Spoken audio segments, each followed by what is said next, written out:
शास्त्रों की बात जाने धर्म के साथ। शिरडी के साईं बाबा का नाम किसने नहीं सुना। प्राचीन समय से लेकर आज तक समाज में इनके चमत्कार प्रसिद्ध है।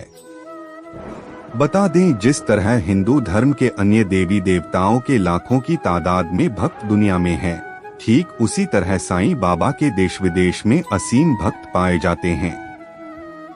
आज हम आपको साईं बाबा के सबसे प्रसिद्ध धार्मिक स्थल के बारे में जानकारी देने जा रहे हैं।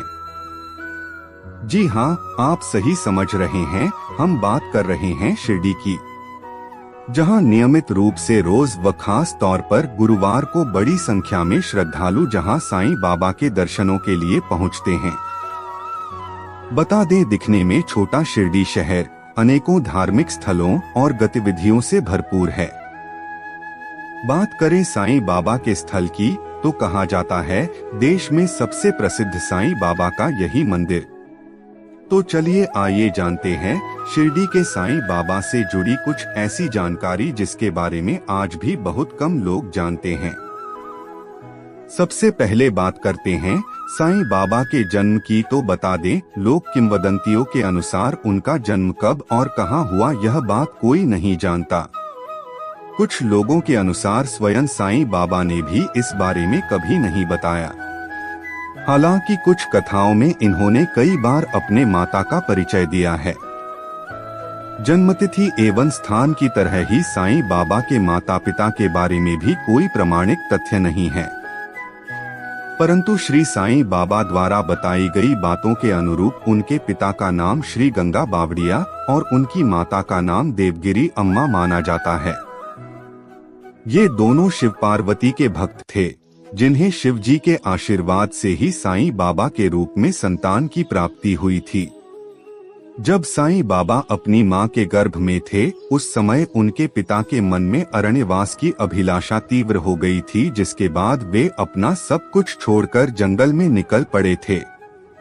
उनके साथ उनकी पत्नी भी थी। मार्ग में ही उन्होंने बच्चे को जन्म दिया और पति के आदेश के अनुसार उसे एक वृक्ष के नीचे छोड़कर चली गए। उस समय में एक मुस्लिम फकीर उधर से निकले जो निःसंतान थे। उन्होंने ही उस बच्चे को अपना लिया और बाबा नाम रख दिया तथा उसका पालन पोषण किया।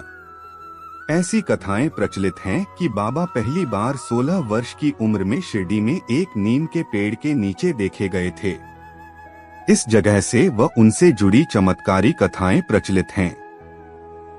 कहा जाता है कुछ समय बाद वे वहां से अदृश्य हो गए थे। शिरडी से जुड़ी एक कथा के अनुसार चांद पाटिल के आश्रम में कुछ समय तक रहने के बाद एक बार पाटिल के एक निकट संबंधी की बारात शिरडी गांव गई, जिसके साथ बाबा भी गए। जब बारात शिरडी गांव पहुंची तो खंडोबा के मंदिर के सामने ही बैलगाड़ियां खोल दी गई थीं और बारात के लोग उतरने लगे थे। उसी दौरान एक श्रद्धालु म्हाल साप्ती ने तरुण फकीर के तेजस्वी व्यक्तित्व से खुश होकर उन्हें साईं कहकर संबोधित किया। ऐसा कहा जाता है धीरे धीरे शिरडी में सभी लोग उन्हें साईं व साईं बाबा के नाम से पुकारने लगे तथा इस प्रकार वे साईं नाम से प्रसिद्ध हो गए। ऐसा किंवदंतियां हैं कि विवाह संपन्न हो जाने के बाद बारात तो वापस लौटी, परंतु बाबा को वह जगह काफी पसंद आई और वह वहीं एक अविकसित मस्जिद में रहने लगे और पूरा जीवन वहीं व्यतीत किया।